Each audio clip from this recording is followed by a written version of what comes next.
So,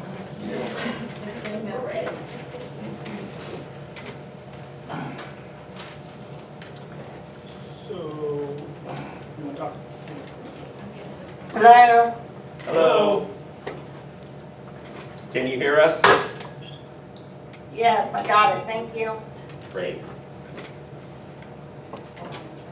Okay, so we're talking about the 2021 calendar. Okay, we had a chance to discuss this just a little bit at the Friday meeting that we had. Again, there's one small adjustment to this calendar. I changed the date on the calendar, but I didn't change the date in the middle in regards to the no school in service on 14th. So basically that 14th, that September 14 day is shifting to August 19th. So that's the one small adjustment on the calendar. There are two visual flex. Oh, and the flex day too, because the flex day moves to August 20th. Thank you. And we need to switch that in the middle. So I switched those on the calendar, but I didn't switch them in the middle for those. So we'll look to approve this, and again, I don't know, I'm going to, because Kathy Freeman is the Buda president, Kathy, I've been in contact with her in regards to this, and of course the timeliness of everything happening quicker than what we'd like. We'd like to have 2 to 3 months to get this all put together. Instead we have 2 to 3 weeks. So I would invite, if it's okay for Kathy, for any comments, if that's okay with you all. Kathy? If you have any, and then again. Dealing with the calendar or? Calendar, let's focus on the calendar, please. The only comments in going through the surveys were that there were some people who felt that they might need more preparation time, and there were some that preferred to do online until they were sure that everything was down in the county numbers wise. But I presume, we didn't ask about, are you willing to come back into the classroom, because you're the one who asked that. So our questions, we saw our survey.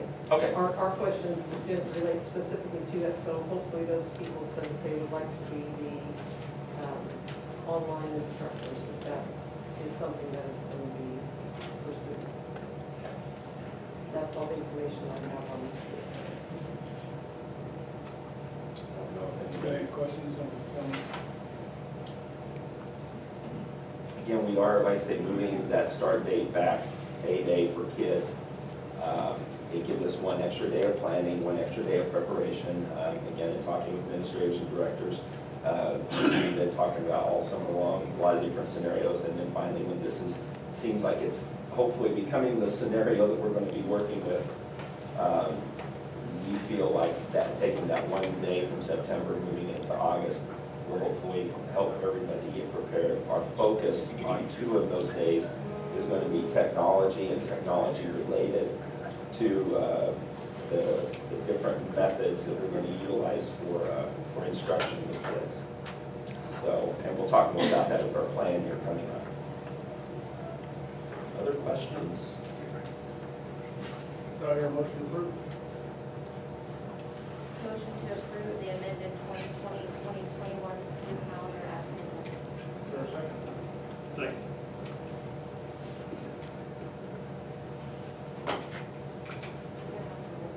Okay. We're not voting on the computer, so. You can, but you still have to. Oh, You can push it on here, but since she's on the vote, we need to roll call. okay. So all those in, we just need to raise your hands. For all those in favor, raise your hand. You might need to say it loud. And Monique, if you're in favor, Aye. I guess you can say aye. There we go. So all opposed, same sign. Motion carries. 7. Did you put it on the computer? I just closed it already. but- No, I didn't. Just so you know, I never got it. Okay. Motion. Oh, it did, but. Yes. Okay. It's done. I need to add it. You need that, Monique. Yeah. Okay. We'll go with the school safety and learning plans. This is probably the big one that we're here for. Correct. So Craig, I'll let you take it. Correct. Now, well, let's start with the health guidelines, if you would, please. We have been working on these, well, since June 1, when we had a meeting here at the central office with not only USD 244 administrators, staff, or excuse me, not staff, excuse me, administrators and board members, as well as administrators from 243 and 245, different health representatives from the county. Trying to think of who else. Russell Stuckey was here with emergency management. A lot of different people. And then there's been meetings and discussions going on all throughout. And now that we hope at least heading in the right direction. And again, the timeliness of this whole thing, we would love to have 2 months to try to put together these guidelines in an advisory committee first before we come to the board to look for approval. But because again, timeliness, it is a little bit of a challenge right now. And so with these health guidelines, these are what administrators and directors came up with the Coffee County Health Department. Carl Lee, Lindsay Payer, and then Dr. Shell was in consultation with what we're looking at doing to start again this school year. We put down the date for 7/23, but as we know, down at the bottom, all items are subject to change based on current information that we would have. So here is a list of some of the things that we agreed on that we feel like are important. Now, you may have some suggestions and discussion items, and then the advisory committee, which we're looking at meeting July 30th, which is Thursday, about 6 o'clock here again. The advisory committee, I'm getting ready to send them an email out after this meeting. We'll look at, we're basically going to do the same thing as what we are doing now with the advisory committee. We're going to look at the health guidelines, we're going to look at the learning plans, and we're going to make any adjustments that need to be made, and then we'll have the August 10 board meeting come back and approve those based on current information August 10th. Again, these are fluid documents, flexibility is a key. So with that, I will just offer any questions that you may have. The administrators and directors are here in the office, and they were involved in this as well.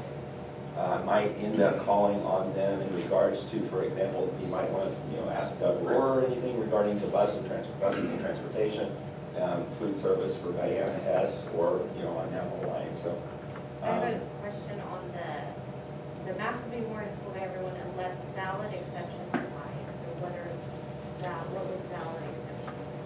we would have to have, like, for example, if you, and if you guys can chime in if I miss something. So, for example, a student with special needs potentially might not be able to wear a mask. We may have a situation with a health concern.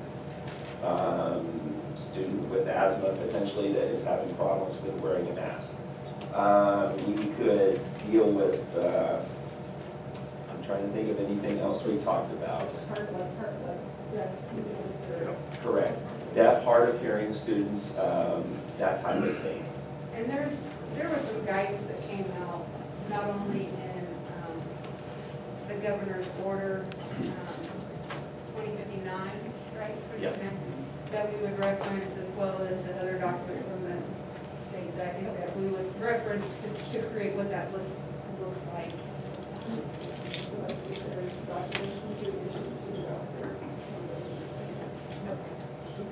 So there's real good guidance in what CDC just put out on opening schools, and it talks specifically about that. So it's in there.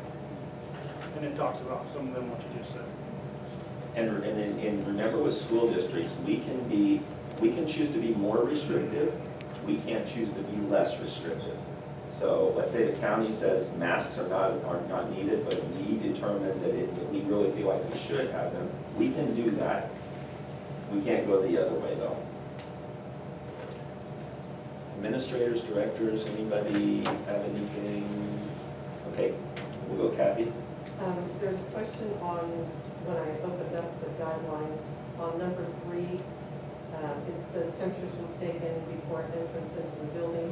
When we came to our staff meetings, that you said that it will also be taken at the bus stops, and there's nothing in this document that I saw that indicated anything about on the bus stops, so that they would be warranted before entering on the bus. So I don't know if that was an website, but I didn't see it anywhere on there. So that was just a question. We could put that on, it's probably just something that we didn't specifically state. I guess, in my mind, I see the temperature we take before entrance into the buildings. We need to include the bus piece because we want bus, the temperatures to be taken before the bus. I think it was taken off when we said, irregardless of whether it's taken on the bus, we're gonna recheck them when they hit the school because we don't know what kids mix together. After that, I think that's when we removed it. We should probably You put have that the same on, though. safety on the bus though, so. Yes, yep, absolutely. We'll add that in, and this is part of the reason we're doing this, as well as with the advisory committee, because you guys all have. So that doesn't make any sense to me. Okay, So if you're gonna let them on the bus, you should have their temperature, we are. That's why. right? So what are you gonna, so taking it when they get off the bus, how are you gonna get them back home then? So say they're, so what's your number? You haven't defined ill in your The kids that would get it taken off the bus would be the kids that showed up with mom and dad, right? Those kids are the ones that would get it at the school entrance. Correct. So you haven't defined ill, what temperature that is, that needs to be in there somewhere. And real quick, Lori, you said 100 100. per the CDC guidelines on flu. We talked with Lindsay about that because the KSDE document recommended 100.4, but we're gonna stick with 100. So when you do that, if they're 99.9, they're gonna get on the bus, correct? We said under 100. Yeah. Right? So they get on the bus and their parent thinks they're going to school, they get out of the bus, and you take it when they walk in and they're 100, which is well within the air of your thermometer. That's why What are you gonna do with that kid? we're probably, in my mind, because we're gonna use those scanners like Doug had mentioned, or I mentioned to you about Doug Vanderlyn and Craig Coolman. They are a scanner that gives you like a green and a red. If it's green, it means it's under 100. If it's red, it means it's over 100, correct? Correct. But so he got on under 100, Right, so then after, if they register, let's say, a school, we will recheck with another thermometer, if you will, a touchless thermometer, and then see if we have a different number. We want to try to check and recheck if needed. my question is, what are we gonna do with that kid? There's a sick room, isn't there gonna be There's a sick room? So then you're gonna call the parent, and they're gonna sit in that sick room until that parent figures out how to get him, Correct. even if it's till 3:30 or 4 in the afternoon. Well, That's how it's happened already. I'm just asking what, you guys have to define all this because people are gonna be, because it's crazy what we're considering and the process is not scientific. It's all everybody's opinion. So we're not doing it based on a lot of straightforward things. So, and for us to not have a lot of issues, I think all that stuff should be very well defined. If it's 100, then that's the number, and I don't have a problem with that number. But we'll put that in. Is there anything there's else? different ways to take the temperature. If you're doing temporal, inner ear, or frontal or skin temperatures, there's different airs with each of those. So if you do an ear thermometer on the bus and you do a forehead scanner when they get there, you're going to have different temperatures. There's no question. So part of this, I would like somehow to get the community more involved and take their kids' temperature so that you have more of an average if they have that process going on. So parents so we don't have that scenario where we have 7 kids get on the bus with a temperature of 99 because parents have to get to work, and 7 of them all are reading 100 just because of the difference in the thermometers. I mean, it's a pain, but it's going to be an issue with the process because of how everything is getting done. So we need to define true ill. If your kid has a temperature of a 100 or for the previous, so say their temperature is 100 Saturday morning and 100 Sunday morning, does that mean Monday morning they can't go to school? Is there an hour limit on how long their temperature can be elevated?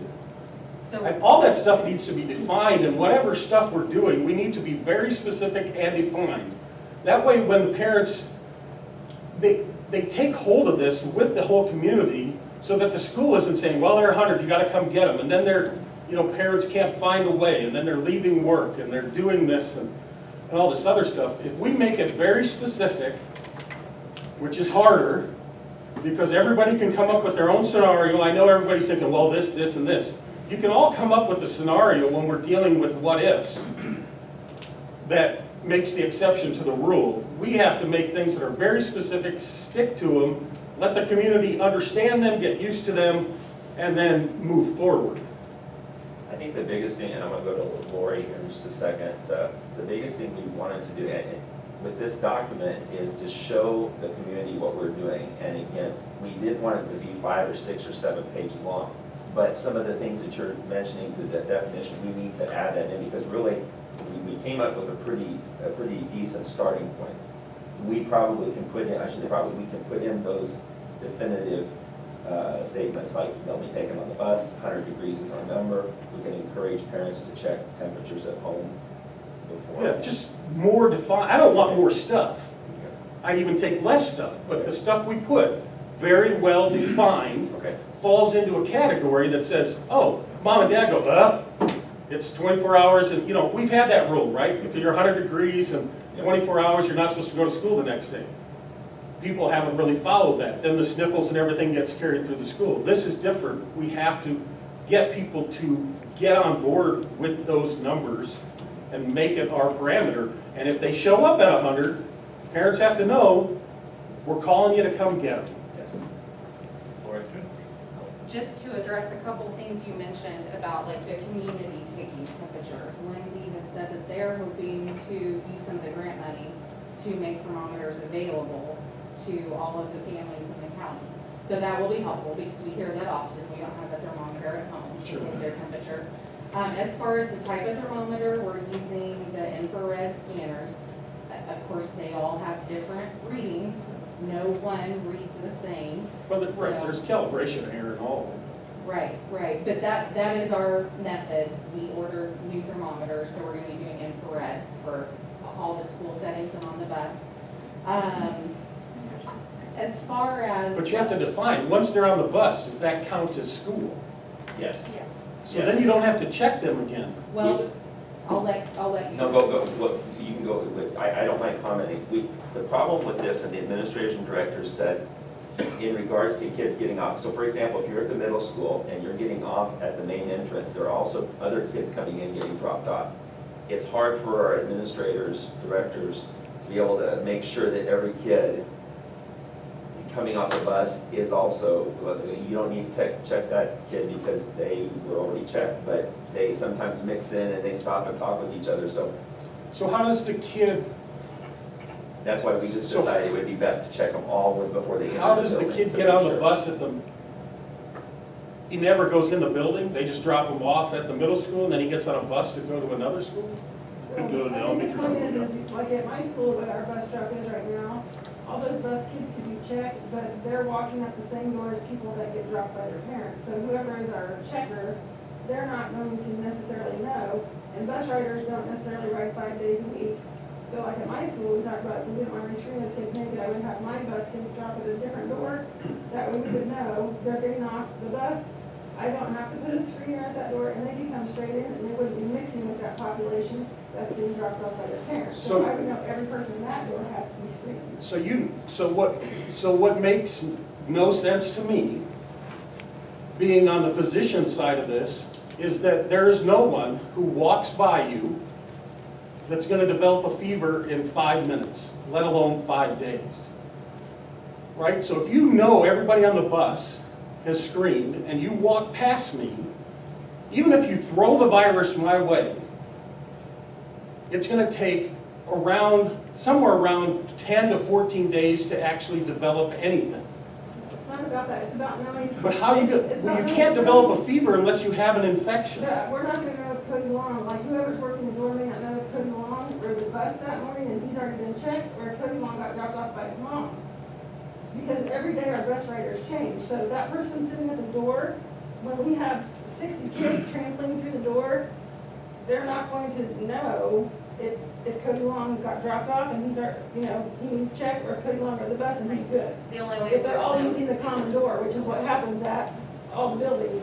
In my building, I can fix that, because I can have my buses drop at a different door, and those kids don't have to do these screens.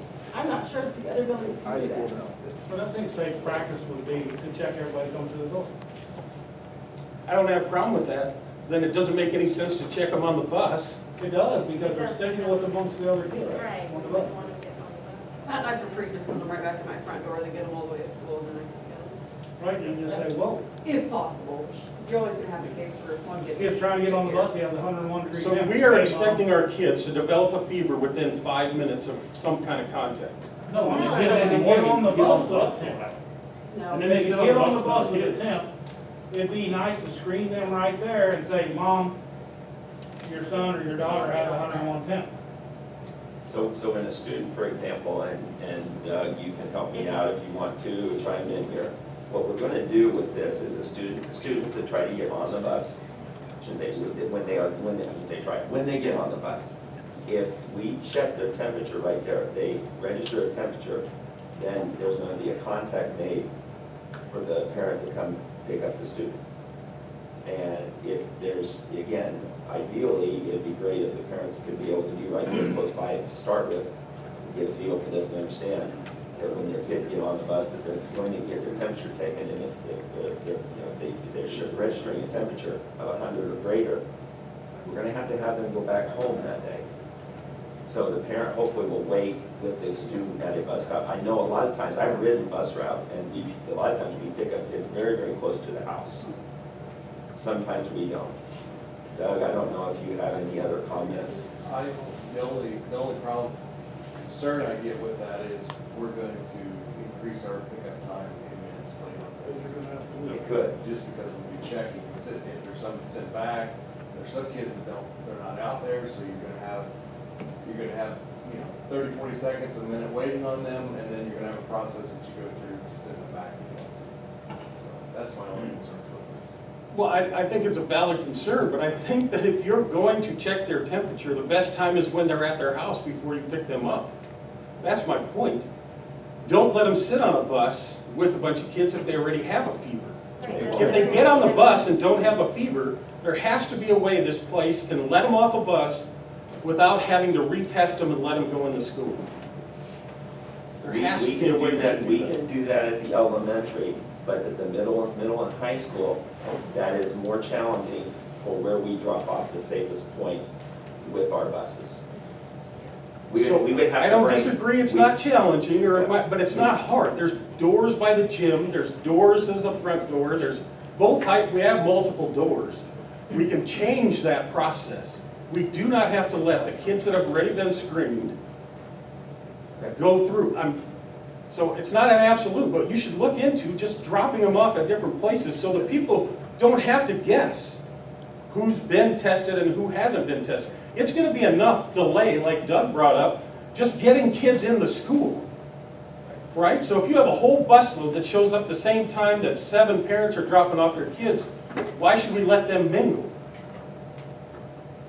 Right? Because now you gotta sort out and then just do it all over again. We're That delays the whole thing. And I understand that we will look into this to see if we can come up with something at the middle and the high school.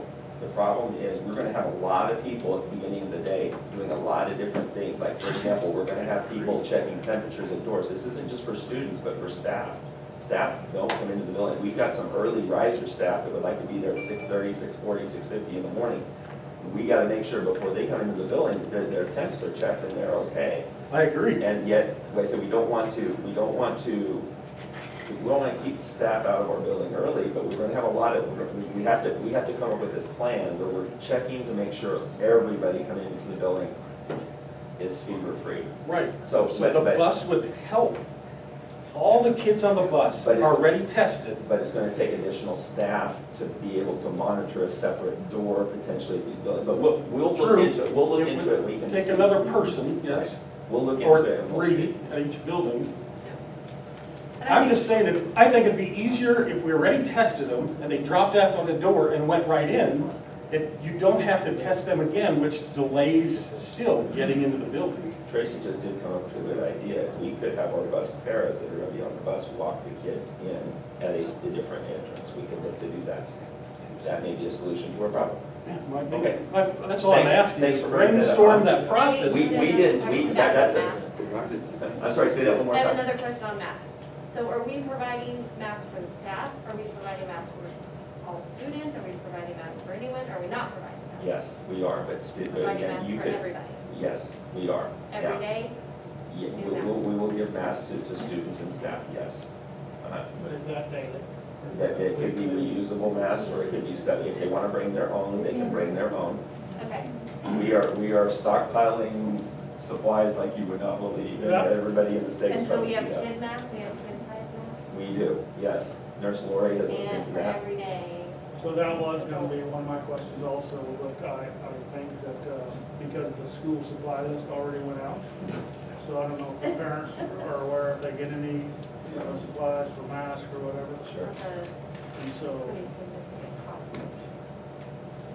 I just had a question. So, well, first of all, the attendance awards, I think that's great. I think it's a really good thing to include in there. Nobody's penalized for following the rules and staying home, so I think that's really nice. My question was on the doctor's release will be required for staff or students to return following a positive COVID-19 test. Just from my experiences of working at the hospital through all of this, a lot of our COVID-19 positives, some are just allergy-like symptoms and they rarely follow up with a physician following. So they're really going by health department directive to say, you're out of quarantine, you've been symptom-free for 3 days, you're released, you're good to go. So the doctor piece is a little bit different for me, so I just wanted to bring that up and just get some clarification on that. I think when we talked about it though, through the health department was, or said they can return on. And that's just as good, so it may just be a wording. It very well, yes, very well could be. I think that would be good. Then the only other thing that, so on here, it says that masks will be worn in schools by everyone unless valid exceptions apply. So I assume that's students and staff. And then it talks about how visitors are required to follow the guidelines listed unless they're 5 years or younger. So I know you do have some kinders that are 5 and also some pre-K. Will masks apply to them as well, even though they're under that age limit? The 2059 order said to students. Just students, okay, but not to visitors. Okay, that makes sense. So if somebody brought their 2-year-old when they dropped out of the Sure. they would have to have a mask, but our preschool students and our kindergarten. They do. Okay, perfect. I just wanted to clarify.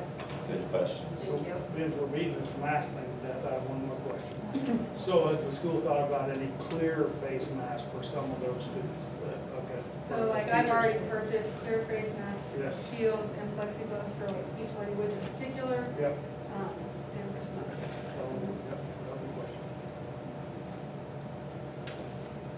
So those people won't have to wear a mask at all, right?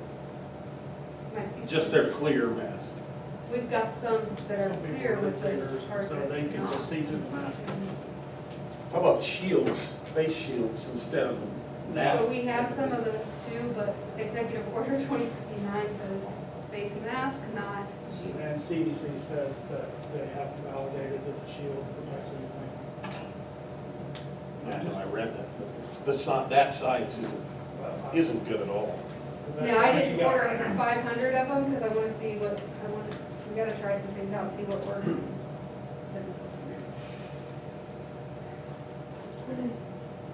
Yes, Kathy, go ahead. I have a couple of questions.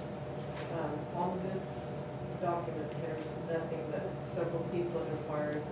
If there is a positive case of COVID-19 diagnosed by either a student or a staff member, will the Board of Education be transparent like the USD 2.4 Recreation Board was and release a statement so we know that they contact people for the contact tracing, we know that.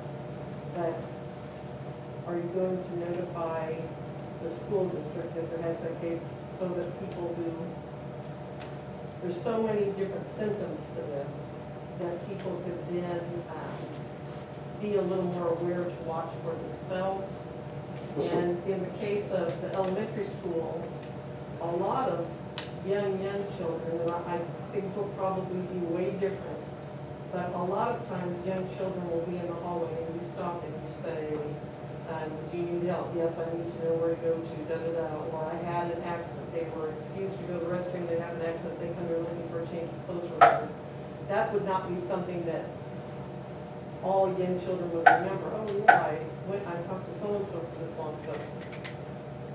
Is there gonna be some notice with, not breaking any confidentiality, you're not gonna say who or anything, but is there going to be a notice put out in the event, and we hope that there isn't one, that they. So there's no report, there's no reporting to the school who's infected. It's mandatory reporting to the state for all positives. The best way to find out who's positive is by that parent or person who's ever positive reporting it to us. And we can't make them tell us, but we can ask everybody. But so Susie goes and gets tested and she's positive. Unless she tells us, there's no way for us to get that information. The health department. If you were given that information, would you do a release like what the recreation center did? Or the recreation center put on, and I don't Facebook, somebody had to tell me, so that they put a notice on their Facebook page that they had They positive. a positive. Right, so that person must have reported to them, and then they announced, that was the one at the pool? Yes. So then they announced that they had a positive patient without naming them. Right. Yes, so yes, the school district can easily do that. We can say that there was a positive or one or two or whatever. And I don't know that I'm against that, I don't know if anybody else is, I'm not against that. And I don't, I think we discussed this with Lindsay, and she kind of asked that they be able to do their contact investigation first, and then the district could, you know, if it was necessary, release a statement, so. Through the health department, you mean? well, It could be in conjunction with them, it ultimately would be. But did she said, even if Susie came and told us she was positive, she wouldn't want us to make a statement until the health department made a statement also, or is that what she's saying? I can't hear her. Conducted their contact investigation. Till they got the contact tracing. So the health department gets notified whenever there's a positive, then they investigate the contacts. They would want to wait till after that? Yes, actually, we have a good example of that just happened to us, several weeks ago. Yeah, so the best thing is to wait for the health department to be able to do that contact tracing, because next thing you know, if somebody announces, oh, we had a positive case here, we had a positive case there, next thing you know, we have phone call after phone call after phone call, people thinking they need to be tested because they heard from such and such. It's like the game of telephone where you Right. whisper in somebody's ear, next thing you know, 10 people now, it's totally different. So that allows the health department to do a thorough investigation and get very accurate information and contact those that are at true risk for potentially having it before the rumor mill starts. We literally had a contact of a contact of a contact of a contact that thought they were infected. Right. And caused Lindsay a lot of work trying to figure this all out, and time spent answering these questions without Yeah. answering. So, And Kathy, if I can address, like, you know, helping somebody get with directions in the hallway, they're looking at the length of time that the individuals were together. So that would not qualify as a contact. No, it wouldn't unless you went in and you helped that child get cleaned up and And changed their staff, clothes and all that. staff should know, staff that would be in, like the teacher should know that so-and-so had them for that length of time, if they were missing from the class for that long. and then that falls back into that 6 feet distance for more than 10 minutes. So 6, 10 are those key numbers. And that's why it's going to be important, and we've talked about this, and we even discussed this with our staff last Wednesday at our staff meetings through Starleaf. We talked about how it's important that, for example, assigned seating. So we can be able to determine kids, and then maybe contact, again, that's much easier for contact tracing for our staff to be able to help out, for example, Lindsay Payer and the health department people, if there has to be some notification. So it's going to be a little different for our staff. Our staff's going to have to think about classroom organization a little differently as far as assigned seating. And then, you know, it's trying to limit interactions as much as possible and keep kids in similar groups as much as possible. here, Do whatever. all of our teachers have microphones, like something that they can use. The classroom when they're amplification teaching. systems. Yeah. Elementary wise, yes, 5 through 8, most of them do. Very few of the high school teachers have them. So are we gonna order some of that, more of that? I mean, I'm just thinking, it's hard to hear through these, and then if you're instructing to a whole classroom, it's gonna be hard for our teachers on their voices and to, you know, magnify their voices. So I'm thinking, yeah, I just didn't know if we had that availability of microphones or voice amplifiers or whatever. Not in the high school, not in the high Okay. school. The only time there was one in the high school is when there's a student that has that need at the high school level. So, but definitely Stacy, have something your to be looked teachers into. said that they want those? Have they said anything about that? What? Have your teachers said anything about that, that they would like those, or? They may not know yet if they would like them or not. I'm sure. I mean, yeah, I think it's something to really consider to look at possibly ordering. I have some familiarity with that from my time in First, and we had, I'm trying to remember the name of the vendor, I want to say Redline, if I'm not mistaken, but again, it was a portable voice amplification system. What Doug is talking about in his systems, we're talking about middle and elementary school, are more of a permanent type system where it's Yeah. speakers. We can look into those if needed, we sure can. So I mean, they're gonna have to really be projecting their voice more, Correct. you know, that's really gonna, after 7 hours of I talking loudly, you know, our teachers are. So did we get your question answered, Kathy? I think so. So I think- basically after, If I understand, they're going to be after the county transparent, but it finishes there, may not be immediate. Yes. and if they, then we would release the standards. Well, so that, and just so you know, that's actually to prevent a mass chaos, right? Sure. So if they investigate, just, yeah, so you get what we're saying. Yes. All right. Yeah, we have no problem, we want people, again, it's public school, keyword is public, and we just don't want to violate any privacy rules. And we have some- I do have another question, and you kind of brought it up when you said everybody's going to have their own things. There was some concern among some staff members that we will have students who can't afford personal school supplies. When we went to Everybody Shares, nobody knew, because there's a container on every table and everybody taking stuff out. You didn't know who wasn't able to afford bringing their school supplies, and they didn't know if Sparks money could be used to help offset that. Just Just to let, something to think about.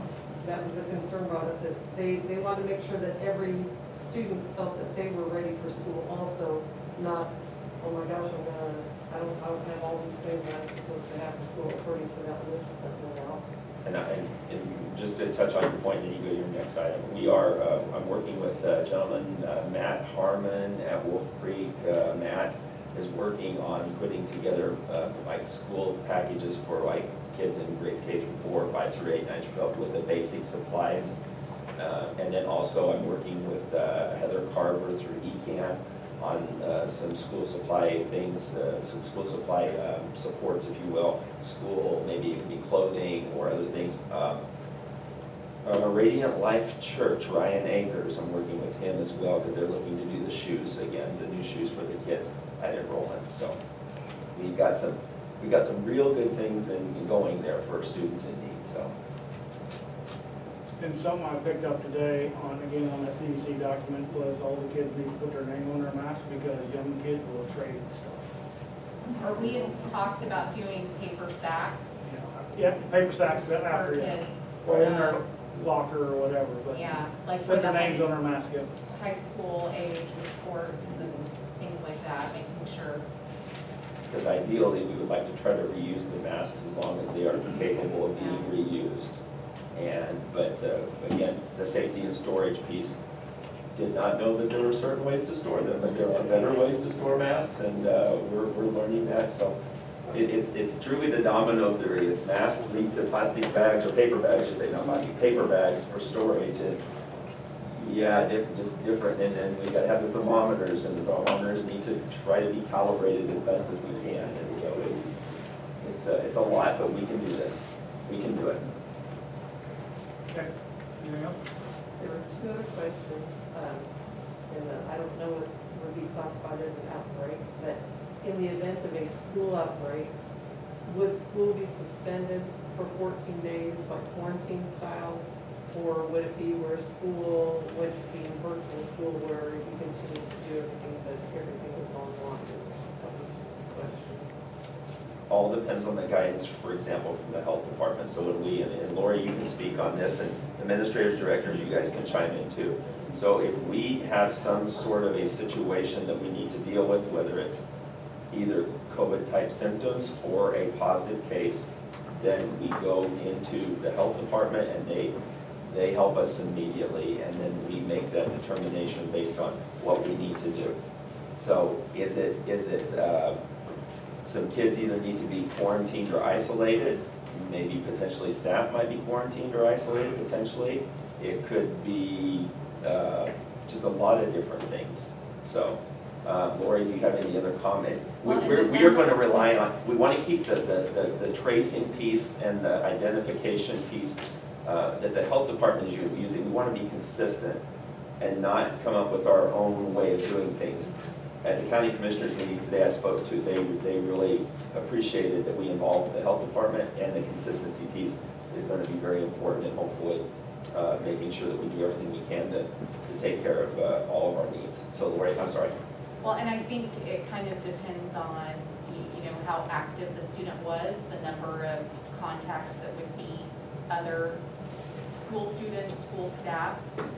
So according to the health department, it will kind of depend on the number of contacts that would be involved with a particular case as to how many potentially would be missing school. Does that make sense? So like a high school kiddo that's involved in theater and football and, you know, Scholars Bowl and you know, numerous things may have more contacts than what a middle school 5th grade kiddo would have.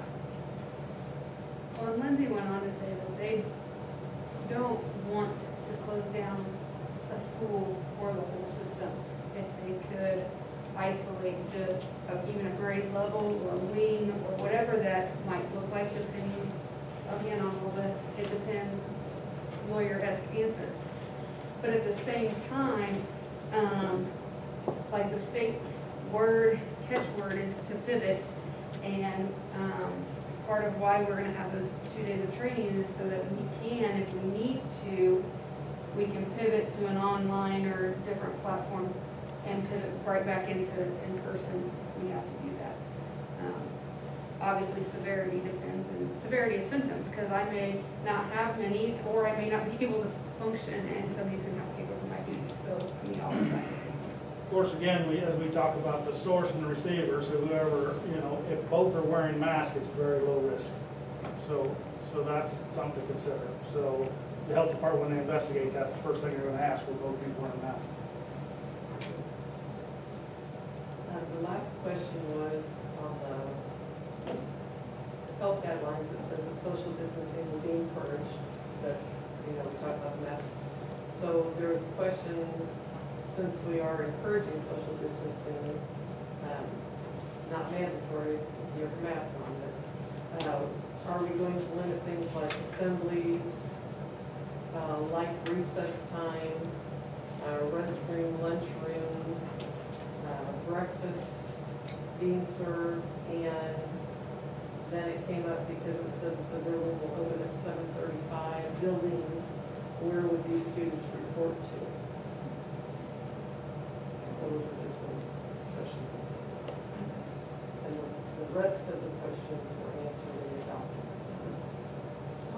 Jumping on that one. Go ahead, yes. So we talked about a lot of those things, and I think they're going to depend on each of our buildings.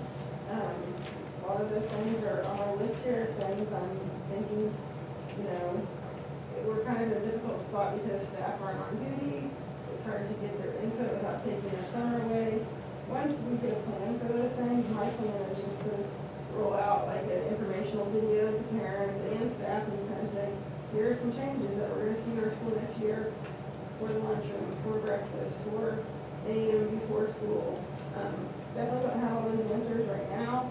There are all of those things on the list of things that we're So for example, I'll give you an idea with and you're somewhat familiar with this because I know Darla has talked with you about, we may have to, because our lunchroom at the elementary school is small, we may have to use half the gym, put a tarp on half the gym and serve lunch in half the gym, so that would keep, Kathy would only have half of the gym for PE.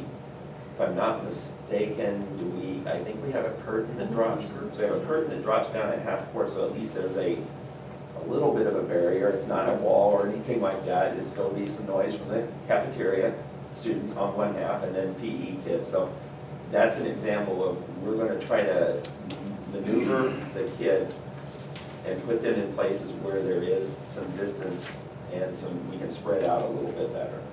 So that's one example. Adding a lunch to lessen the amount of kids in each lunch. Middle school, high school, I don't know if you guys want to speak on your thoughts. We're in the same boat as Darla. I've already created an extra lunch today, so we're gonna have 3 lunches. You know, we're looking at whether we'll put kids, certain groups in the gymnasium, for the commons, or are we gonna send them to teachers' rooms?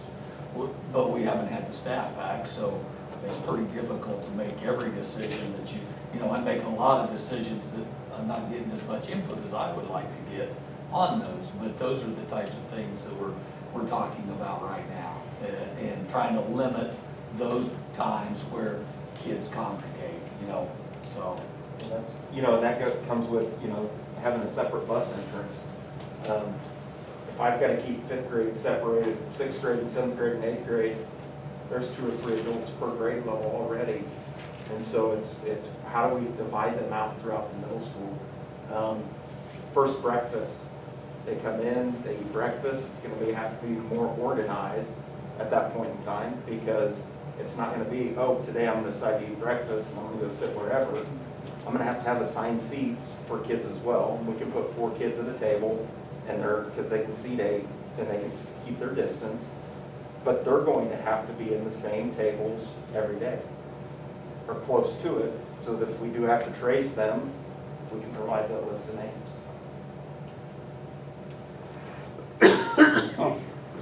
Guys, really good questions and excellent discussion. So, and comments from administration directors, thank you very much. Any more questions on the health guidelines part? So is that a document that you're gonna then revamp before school starts? And Correct. We're gonna go over it again? So here would be, again, ideally, if we had like I say, 2 to 3 months, we would have the advisory committee meet before the board approves this, but we don't have, we're limited with our time. So this will be an approval scenario tonight for these adjustments, and I've taken some notes here that we're going to add in some clarification. Then again, Thursday, we're looking to have Thursday, July 30th, the advisory committee. They may come up with some things we didn't think about here today. And you have the list of the advisory committee members pending their confirmation. I think most all of them have confirmed. I think I've only had 1 or 2 that have not been able to be on that committee. And they're going to be, again, parents, grandparents, there's going to be substitutes on there, teachers, there's going to be administrators, directors, there's going to be, you saw the list, and I tried to put their roles out to the side, how they would serve. But I might have missed some, for example, I might have missed some, I think I missed one, I know that is a substitute for us, but there's going to be a lot of different people there with a lot of different views, and then they're going to come up with some things tonight that, like, for example, clarification. So I'll take those notes that you mentioned and add those in for Thursday's meeting, and then we'll come up with some ideas, maybe from their meeting, that we want to make some adjustments to. That'll give us a few days until our August 10 board meeting. And then if they have some things that they would like to see, I'll try to highlight those in a different color. And then that way, hey, this is what they came up with. This is what that advisory committee came up with. It'll come back to you guys for, I guess, I won't say final approval, but August 10 approval. We'll just say August 10 approval, and we may have to make some adjustments as we move on. As we said, it's a flexible document. How many additional staff members will you hire? Versus additional health and custodial staff will be hired to support us? Okay, this might be where I ask, for example, Margarito, and you can kind of help me with this and make sure. We're looking at having a second daytime custodian in the building during the day, just simply because we believe Our daytime custodians deal with a variety of things, but our second daytime custodian is going to be strictly focused on additional cleaning supports for the most part. And so we're looking to hire a daytime custodian for each of the buildings to help support cleaning rooms, for example, when Darla's kids go to lunch or they go to potentially PE, music, library. We're going to go ahead and get in there, hit those high-touch areas, door handles, tables, chairs, things like that. And we're going to, again, these positions, thank you for mentioning it, Tracy mentioned, these are positions that are grant-funded positions through that Spark money that we're getting. So when we put out those openings, those positions are not guaranteed or permanent. If we go back to our old normal and we don't need those positions, those go away. We believe that, for example, some additional staff, and again, Margarito, am I missing anything there with staff? Okay, the bus para scenario, those are positions that we, again, they will go away when we don't have to do temperature checks. Hopefully we don't have to do that in the future. I'm trying to think, food service, additional food service staff. So these are all those grant-funded Spark COVID type money positions that. Are we concerned about filling those? Yes. As temporary Yes. positions? Yes. Because that Very much is so. very Will fly. concerned. So, I find it ironic that she looked at me because I tend to have the para position openings, but I do think some of them, like temperature checkers, things like that, could be some paras, instructional, you know what I mean? Those people Right. could do that too before, but it won't for all. But I of know, them. I mean, I know we have trouble with Yeah, no, so custodians and different cooks, you know, and so to hire on additional and for them to know they're just temporary, that's gonna be tough. Yep. You're right, and you know what, every school district in the state's going through this, because, again, as we understand too now, there are some scenarios where people are taking unemployment and making a nice wage. Maybe they are not too ready to get back to work because they're doing all right with their unemployment and they choose to go that route for as long as they're capable of it. Again, I'm no judgment there at all. I'm not judging one way or the other on that, but yeah, we're concerned about that. But we do have some applicants that are popping up and we're just going to try to fill as I best also as we think can. the other side of that is, as you said, sometimes we have trouble filling or keeping those filled. So although that position that they come in on may be temporary, it's not to say that there won't be Right, when they a go into full-time. I mean, right? they won't necessarily, they don't have that guarantee, but the reality is, a lot of Open times. the door. And to give you another example, for example, our bus para situation, we anticipate that to be like an hour and a half in the morning, an hour and a half well, just be in the morning, because we don't have to do it in the afternoon. Some of our para professionals and some of our staff go 30, and they have 35-hour weeks. That could get them closer to 40-hour weeks, which would, again, benefit them financially. So maybe some of our jobs that we need to fill, hopefully will be from within. And we just, very much we need to be together on this because, like, for example, when I met with the county attorney, or county commissioners today, again, just being together and getting back to school is important. We all feel that, but getting back to school, but we have to be safe for our students and our staff. I want to reiterate that, and I think every one of you who were here Friday, and you guys talked about making sure we're safe for our students and our staff. I think you guys all referenced that, and that is important. We're going to do everything in our power because, again, like I say, we love our kids. We want them back, and we want them to be here for the full year. We want them to be in our buildings. We're going to do everything in our power to make sure that we can try to do that.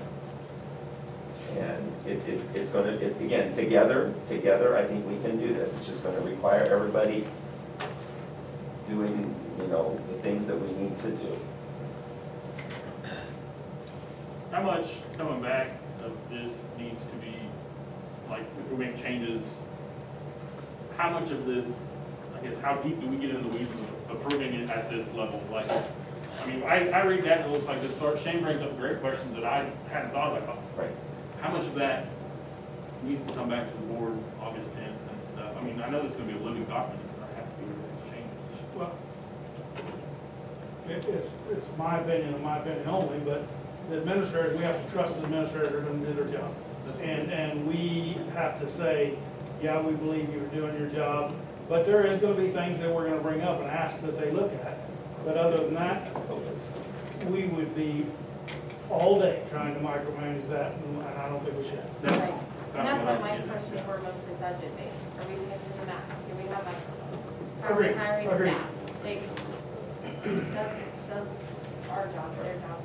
The county commissioners, again, have been very good about, they want, for example, Russell Stuckey has been charged with working on that $1.76 million from the county for the SMART money. Again, we're so thrilled that the county commissioners have reached out to us, trying to obviously take care of the county, different entities in the county, whether it be schools or the library system or a hospital, and helping out with different entities. And so as a matter of fact, that's something Tracy and I are going to be working on tomorrow, is finalizing the document to get to Russell. The county commissioners, I think, do that by August 15th. So we're trying to get that to them ahead of time, because I know they're going to have a lot to consider. Money goes quick, it really does. So these things that we're talking about, like masks and thermometers and extra positions, and they're going to be, we're focusing in on that SMART money. And again, from what I understand, it's the first of possibly 3 distributions of $400 million. So there could be 2 more distributions, and who knows? I mean, we're storing supplies and materials. I delivered some masks and face shields to the buildings today. I know we've got a lot of supplies coming. Margarito has been working a lot on supplies, and Nurse Lori has been working on supplies as well. So we're going to be stockpiling what we feel like we need, and then ordering more as time goes on, because again, there'll probably be a second and that third distribution of money that will hopefully come from the government. But we can, and Tracy made a good point. We put COVID information on the website. Once this started, we can update this on the website and as time goes on. It may be something we just do a quick review on every month at the board meeting. Hey, we don't see any adjustments that need to be made. Nothing has come from our patrons, our families, our administrators. I don't know if you guys have anything to add or anything to look at. It may just be a quick hitter review. It just may be that each month. Stacy, you mentioned not hearing or getting as much feedback from your staff as you would like. Is that something that you expect down the line? I mean, obviously when it starts. I think School once, starts, yeah, I think but- once school starts, we'll get more feedback. You know, when you have a meeting in July, you're not gonna even get all your staff there. So, I mean, we've had that, but I think, giving out the survey and some stuff like that, maybe we'll get a little more feedback. You know, I hadn't thought of the amplifiers, and I don't know if we'll need them or not. Some, I wouldn't have needed them, but I know some people would. And so we'll have to discuss that, and that'll be a question I ask the staff when I talk to them. And that's a good point too, and I would imagine our viewership tonight, whether it be Facebook or whether it be YouTube, correct, we have both going, Doug, or just YouTube. I would imagine our viewership tonight on YouTube is probably a pretty decent amount of people, which is good. Glad that YouTube is out there taking care of those people that are at home. But we're going to get this information. You know how good Tracy is with minutes of meetings. We're going to get this out to our staff quickly. And then I'm also going to send out an email to the staff updating them about this meeting, updating them about future meetings with advisory council, advisory committee, and that, again, there'll be just continued more information that, you know, they can meet with their building administrators, either, you know, phone call, in person, whatever. If they have questions, they can also contact me if there's any questions that come up. And Craig, are you gonna publish this advisory committee somewhere so that people in the public can contact any of those people to bring back information? Yes, because that's the great thing about the advisory committee, is it's going to be wide-ranging, a lot of different people, and those people have people that they associate with, and then they can, I would anticipate us meeting, in my mind, July 30th, and then I would like, hopefully maybe potentially meet one more time before school if we feel like we need it. And then after that, that advisory council, that advisory committee would be as needed. Hopefully, our COVID numbers continue to decrease. We may not have to have maybe but once every 9 weeks with meetings. We might have monthly meetings. We just don't know. But that group, I want to keep that group kind of on retainer, for lack of a better term. I want them to give us, because again, you guys have come up with things tonight that we didn't get down. They will as well, so. Okay, is there any other questions on the health guidelines, and we'll move into the proposed learning options? Okay, I agree. this proposed learning document, if you look at the navigating change document, they talk about 3 different models. They talk about the on-site piece, where it's basically school as we've seen before. That's what we all prefer, that's what we all desire, that's what we all want. It may or may not be the case, for everyone. They also talk about a hybrid or a blended model. That hybrid or blended model could be something, for example, like say Topeka School District has created. They created that blended model, which is an A day, B day, if you will. So students go on their A day, half the students will go in A, and then the other half go on the B. Then on Wednesday, they created a day where they just clean the buildings. And then on Thursday, the A students go, and Friday, the B students go, something along those lines. So you're really getting 2 days a week in the building. The other 3 days are outside. So it's about 40% of attendance with staff. So having said that, that could be a blended model in some way, shape, or form, where you're not only doing it in person with smaller groups, but also you're doing online, that blended model or hybrid model. The third option that the state talked about and that the Navigating Change document was, again, an online learning option, where you're talking about strictly online. There may be some people, there may be some families that just don't feel comfortable right now sending their kids back to school. And we need to meet their needs too. We truly need to meet their needs. So in discussions with our administrators and directors, we just felt like 3 different options right now to start with would not make sense for us. We truly felt like, based on our numbers in the county and the information that we've had from the health department and the directions that, the information we've been given and the discussions that we've had, that we truly can do an on-site learning model as well as an online learning model. We don't necessarily have to do a hybrid or a blended model right now. So that's why we have chose to present to you these 2 options for student learning. So again, quick review, you can see it up there. That's the traditional setting, really don't need to go through that too much. The online learning though, that's going to be different than continuous learning was back in the 4 to 9 weeks of this last school year. Continuous learning was, again, it was a project that we created, we put together, people in the state put together on a very short notice. We did the best we could because we just didn't, I think the state felt like they couldn't go from week to week to week to week to determine if we were going to actually have any type of form of school.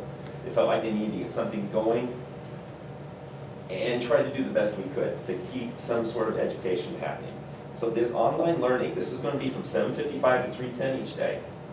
And you're going to have from a tech device. So basically, quite honestly, we're going, let's say K-12, one-to-one type technology. And we are so fortunate in this district to have the technology staff as well as the technology equipment that we have. And with Doug Vanderlin's leadership, Craig Woolman's leadership, and then all of our tech staff as well, connecting with our staff.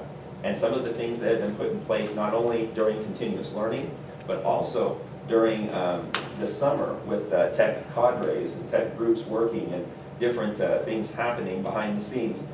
We feel like that this model can occur. Again, you're going to have a device of some sort, and the student will be expected to be online each day for class. So if, let's say, for example, a 5th grade student in Amanda Allen's room, she may have 15 kids, and she might have 1 kid that's online.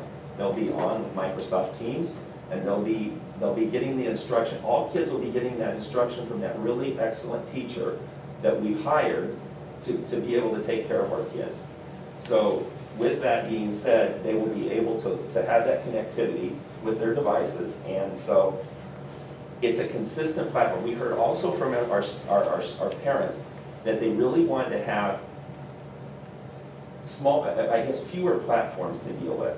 So if some parent, for example, some teachers wanted to use a program like, for example, we have Study Island and Reading Aids.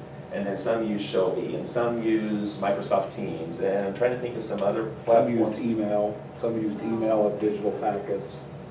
Yeah, there's a lot of different platforms that can be used, and it's really confusing to parents if they've got 2 or 3 kids at different ages, different levels. So these 2 platforms, we feel like they will work in an online setting. Plus, if we have to go to a hybrid model in the middle of the school year, we can utilize these platforms in a hybrid and online model. So there will be a consistency in place, and our teachers, they won't have to change and go to different platforms if we have to go to blended as well as online. So, with that being said, I'll stop there. Questions, comments? So there's my understanding, you just said 16 people would be in Mrs. Allen's class, so 15 are in the classroom and 1 is online. So they would be online with Mrs. Allen also? Correct. Okay. They would use that device and they would see the instruction that would be coming from that teacher. Other questions, other comments? Would there be anything to help facilitate that along the lines of like a tech para kind of thing? Because getting 5th graders on Teams is difficult, and it's going to be their first year on Teams because they're Correct. We're going to be working with the 5th grade teachers before we send the devices home, and with 5th grade students directly on those very topics. Yeah. So we're going to be doing Teams 101 with all 5th graders. So my next question, you may have addressed it last year, but, so my grandson came from Topeka, and he came to our house to try to get on his assignments, and he couldn't get on in the evening. So when he called that number, there was nobody answering the number. Do we have somebody on call to take that, or to try to get somebody on? Is that Well, only during the day? That's part of why I think the discussion was to have the same school day Yeah. in respect so that they're getting it in real time, and then there's not the attempt to get it, That's you know, right. at So 7 o'clock at night. right. is there any homework after that in the evening on the computer? Well, I think with that too, it's gonna be important to create some of those, lack of better words, boundaries. Because I had teachers that were answering questions on I know, Saturday that's night what- at 9 o'clock, and that's Yeah. hard to be able to teach during the day and then And you're answer all those nights. 24/7. And they did a great job, don't get me wrong, but it was trying on them. Yeah, And we also don't want to create an environment, this is not a virtual school. yep. We are not creating a virtual school for kids. We believe in the staff and teachers we have. We want those teachers teaching kids. So we're going to create an environment where we accommodate that the best we can, to have those teachers there. We don't want a kid to come back and say, hey, I'm pretty bright, I can go through the virtual school and I can get through my full day assignments in 2 hours. It's easier for me just to stay home and work through that environment. That's not what we want. We want those kids in front of our teachers, in front of our staff. And even if we all have to go home, we talked about blended. Well, what happens if we're in a situation where somebody orders that we all go home from Thanksgiving to Christmas break, and we've got 3 weeks of instruction there? We all could go home, and we're going to be providing the supports to our teachers that even when they go home, they've got the tools that they need at home as well. So that, again, the learning environment looks the same from day 1 to day 180.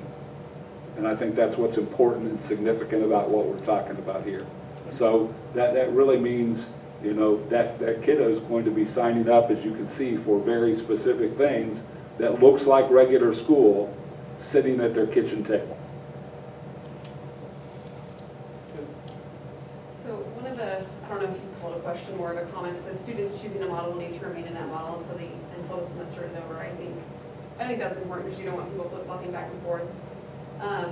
But just as a comfort, so as a parent, if I was to send my kid to school, the actual in-person model that we're gonna go with, if all of a sudden I start to feel uncomfortable, maybe somebody in my household all of a sudden has an illness that's a compromised immune system, whatever, could I then pull my child out at that time and go to an online model and stay online, of course, until the next time to switch? Just some thoughts to think about. I don't think you want students flip-flopping back and forth, but I do think there's some circumstances where it might be okay for. And Stacy, we talked about that for that very reason. Yeah. And what we didn't want is all of a sudden now Amanda Allen, because we brought Amanda out, now all of a sudden she's got to go, oh, Stacy's kids, now I need to drop them in such and such program and assign these objectives from October to the end of December.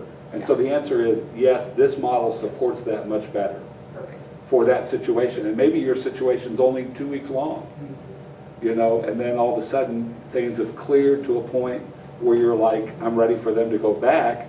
Well, they've stayed in that same learning environment. Good. They haven't disappeared for 2 weeks. I do think it would give parents a little bit of comfort knowing that if I choose to send my kid, that doesn't mean that they're stuck there the entire time and I'm going to be left with no other option once numbers go up and I no longer feel comfortable.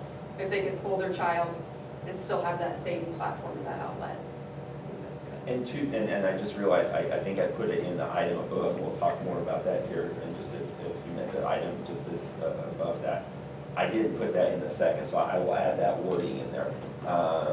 Circumstances may obviously, you know, be, you know, considered, special situations may be considered. There was That something could else. be, I mean, that could be used for an individual that's, you know, a contact of someone that tests positive. If they're home for quarantine for 2 months, we'd expect them to still be online, learning, going through class. Even though they show no symptoms and they're fine, we'd expect it. Correct, correct. I will add that wording in there, and that way it'll cover that piece. And we, guys, we felt like the semester made sense. You could say 9 weeks, it could be every 9 weeks, but as administrators and directors, we felt like that semester piece was important. And getting this information out to people, because again, we get this out starting tomorrow, and there's a survey, a short survey that you've already seen, we'll look at here in a minute, in a few minutes. But that survey, filling out that survey is going to be oh so important to us, because we truly need to know how many people are looking at going online. Because again, if it's 1 or 2, you know, in each grade level, for a total of 20 kids, 30 kids, whatever the case might be, somewhere in that neighborhood, you know, that's going to be different than if we have, I'm going to say, 20 fifth graders. We may have to look at, you know, dealing with that situation, you know, quite differently. So anyway, those are things for us to obviously be considering as time goes on.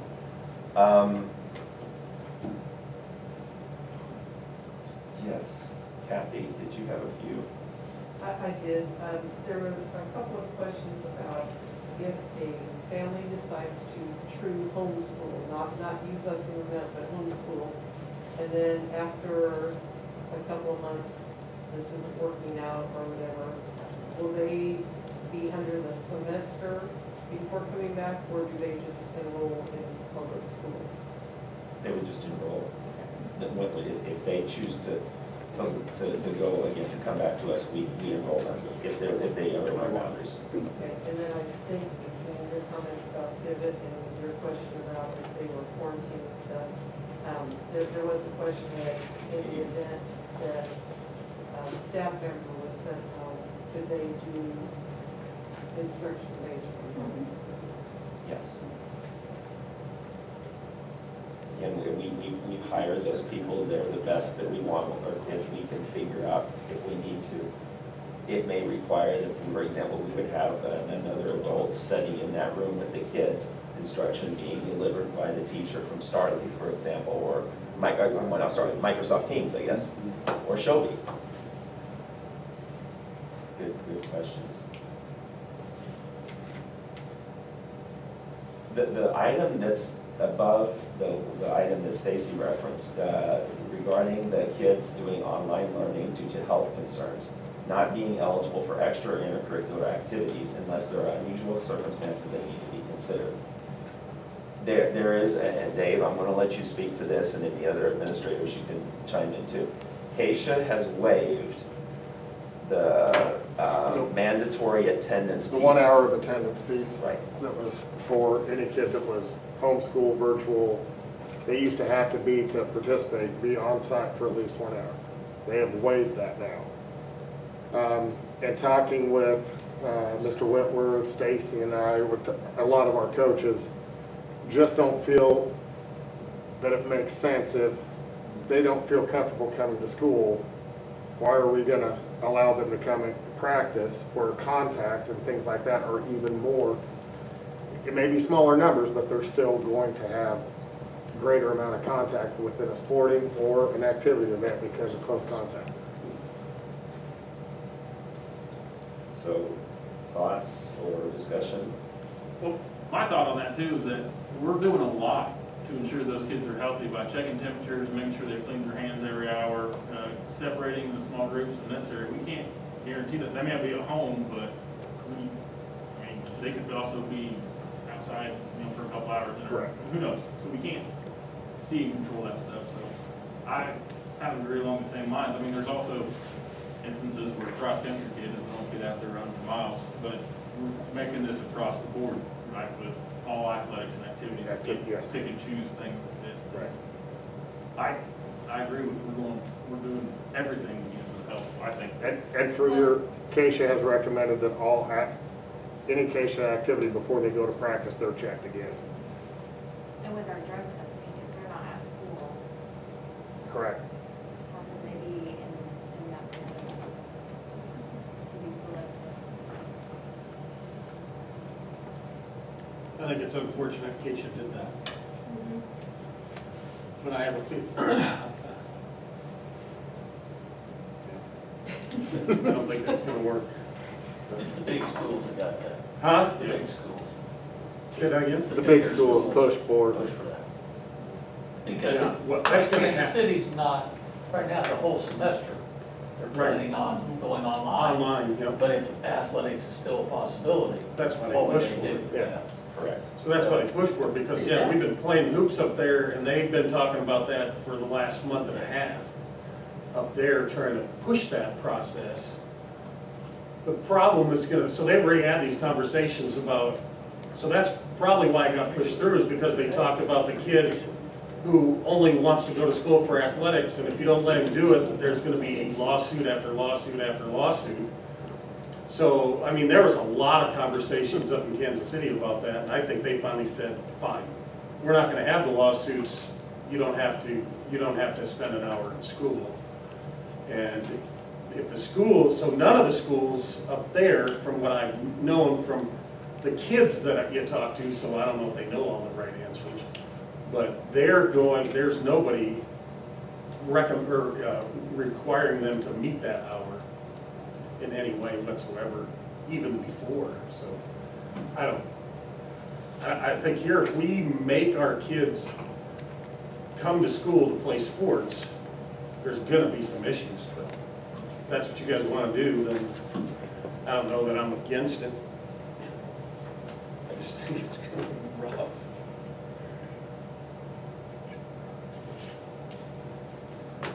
Any other questions, comments, concerns?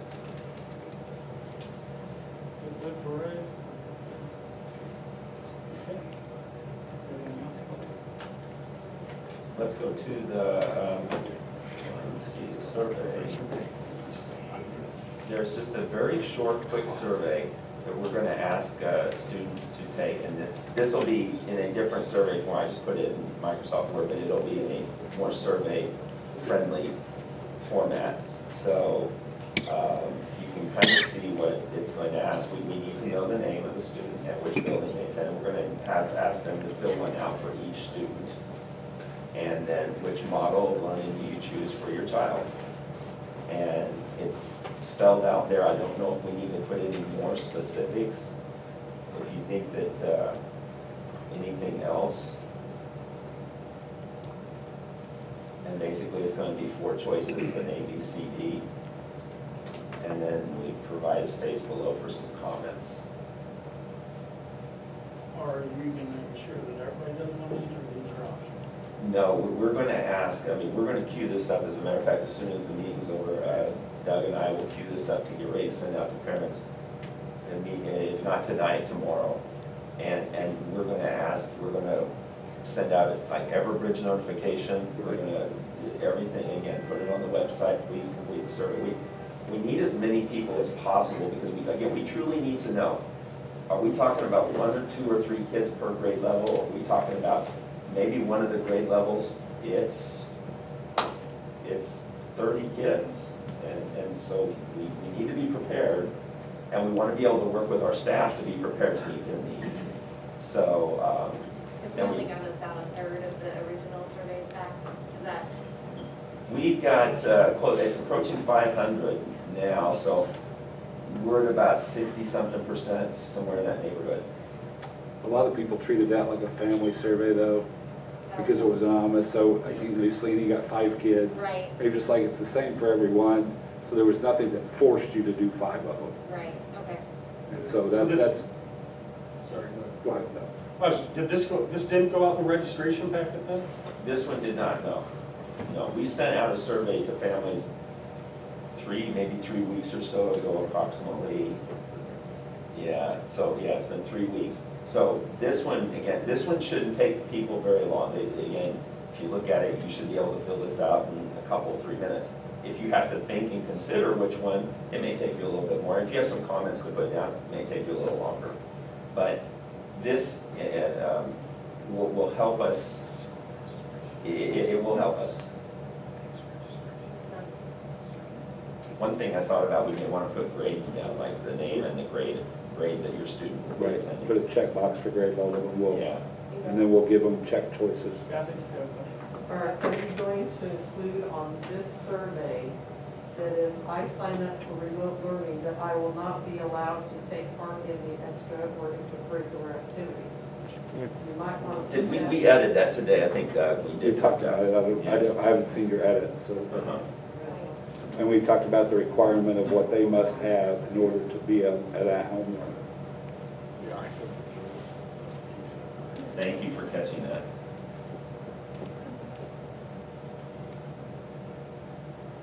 Okay. Can there be something in that, like a directed link to what those all look like, or like definitions or whatever? I mean, there are gonna be some people that are really busy and they can see these things, they're just gonna get the text or the survey or email and be like, whoa, what is this stuff? And we include with that a link of this is on-site, kind of self-explanatory, remote learning, it's all listed there. Yeah, we can do that right within the survey also, within the question of the survey, we've got Okay. the ability to. So that tends to get better read, just for that very reason. We'll add some of the definition piece there, yes. And then like Kathy said, So, the bottom 2 potentials, I will homeschool my child, I will have my child attend a virtual school. Those 2, even if they're in our district, are uncountable as students in our system then, right? Correct. and those already exist. Yeah. I mean, we're just adding the remote learning one. Those 3 options, there's 3 of those options that always exist. Yeah. We're just added for remote learning. Correct.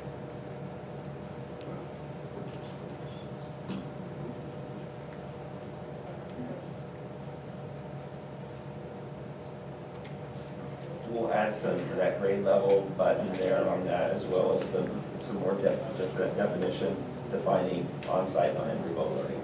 We can do that. We have that from the other document. More questions? Kathy, do you have anything else? I just, on the,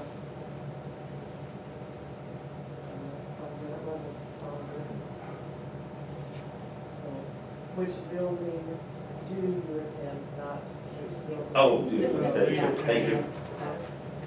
Yeah. Gotcha, thank you. My appreciation for the teachers and what they're getting ready to go through is at an utmost high for myself right now. And what they're getting ready to do with the online plus in class. You know, and I know that the tech department, and we're gonna have, I appreciate the 1 extra day for them to train in the areas that they've already kind of had a little training in. But that's, I guess if I have a fear and I want patience, is because of what a lot of our teachers are going to go through that will be a little new.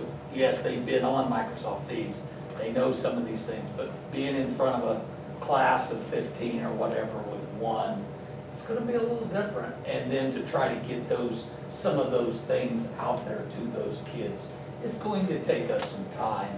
And, you know, I do appreciate them tremendously.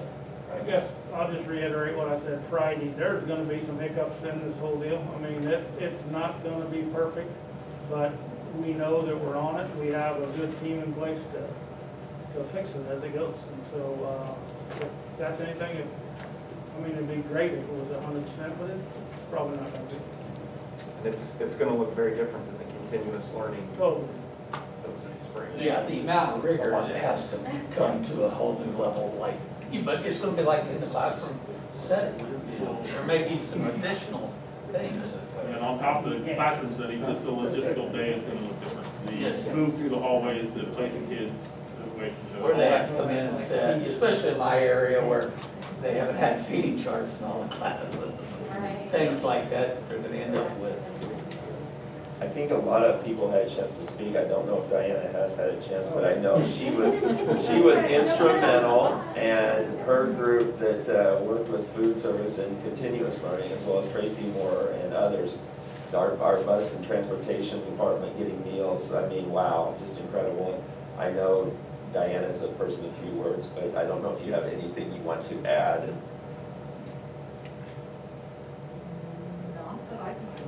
That's a good point, because we brought this up Friday, I believe.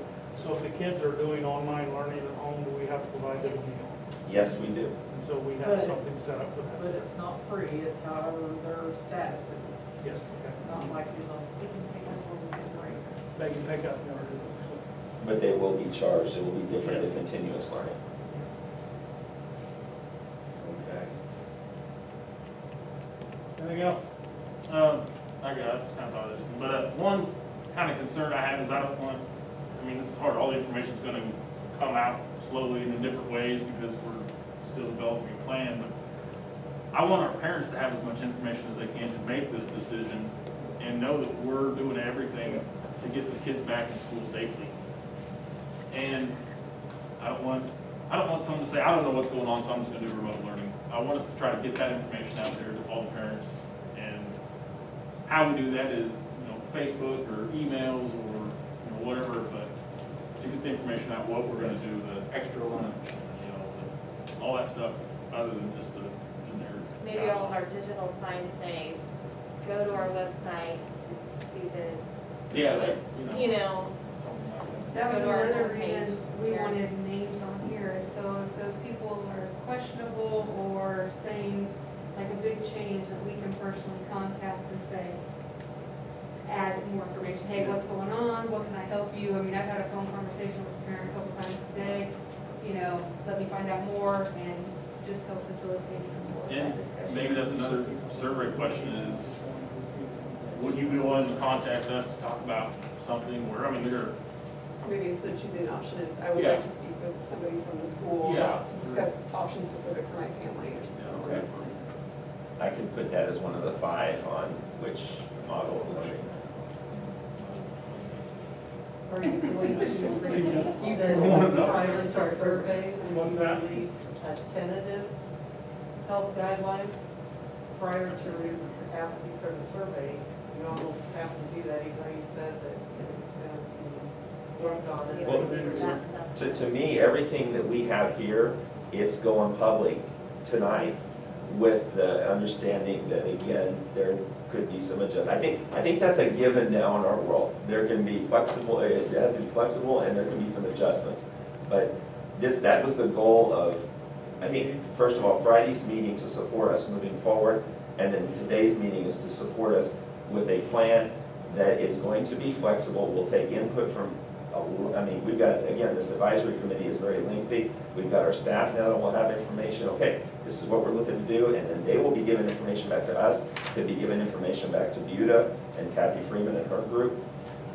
There's going to, and of course, we'll be getting out social media through the Republican as well as the advisory committee. Those people will spread it to 5 to 10 to 15 different core people that they have. I mean, we're really trying to hit this hard, fast, and give as much information as possible.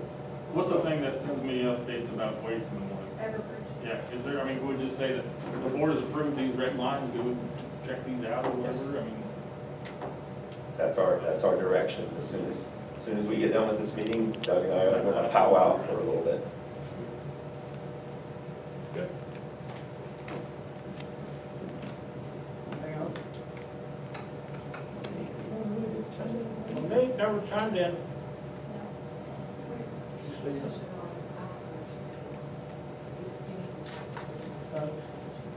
Yeah, let me check and see if she's sleeping. Monique, is she on dad? Monique?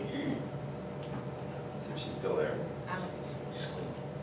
Yeah, I'm here. Hey, Can you repeat? do you have Yeah. anything to add? Listen up. I'm sorry, what? Do you have anything to add? Mainly I can hear Craig that, what is it? We weren't sure if you had any other input or anything to add. No, I think, no, I had a couple questions and they got answered as they were talked about. I wondered about the paras being able to get some more hours, and you talked about that. So, nope, I'm good to go. Thank you.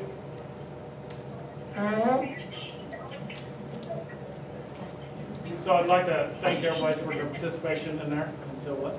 Motion. Oh, you got a motion here, so. Motion to approve the school safety and learning plans for the 2020-2021 school year as presented.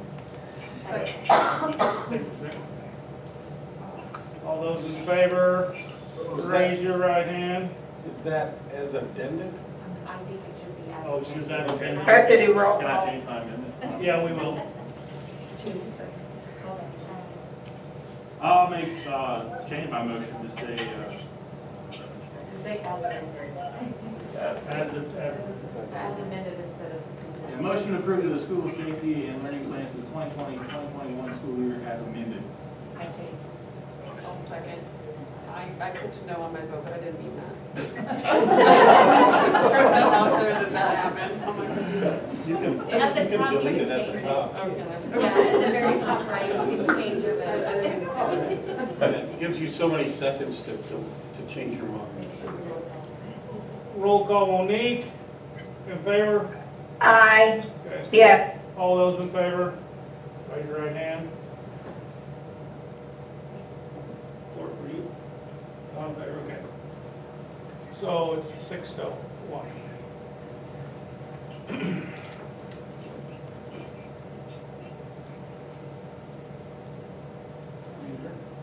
Meeting's adjourned.